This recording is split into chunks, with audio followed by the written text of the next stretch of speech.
वर्ष के सबसे बड़े मुहूर्त के साथ मतदान की तारीख। मतदाताओं को बूथ तक लाने में करनी होगी मशक्कत। 10 मई को अक्षय तृतीया पर्व है। इसे सबसे बड़ा अबूझ मुहूर्त भी माना जाता है। इंदौर लोकसभा सीट के लिए भी मतदान चौथे चरण में 13 मई को होना है। 9 से 15 मई तक शादियों की भरमार रहेगी। इंदौर में ही इस अवधि में कम से कम 3000 विवाह होने का अनुमान लगाया जा रहा है। नई दुनिया प्रतिनिधि इंदौर। लोकतंत्र के महापर्व पर चौथे चरण के मतदान की तारीख वर्ष के सबसे बड़े मुहूर्त के साथ आ रही है।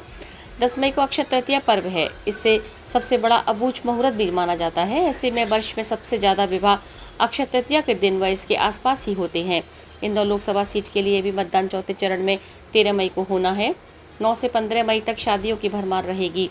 इंदौर में ही इस अवधि में कम से कम 3000 विवाह होने का अनुमान लगाया जा रहा है। वैवाहिक उल्लास में डूबे लोगों को मतदान बूथों तक लाने के खासे जतन भी करने होंगे।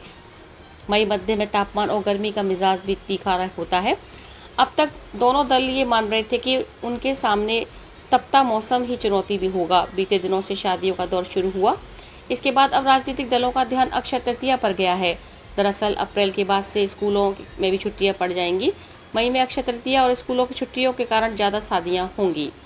इसी के चलते विवाह समारोह में हिस्सा लेने के लिए बड़े पैमाने पर लोग एक दूसरे शहर जाएंगे। मतदान की तारीख के आसपास होने वाली शादियां और यात्रा सीधे तौर पर प्रभावित कर सकती है।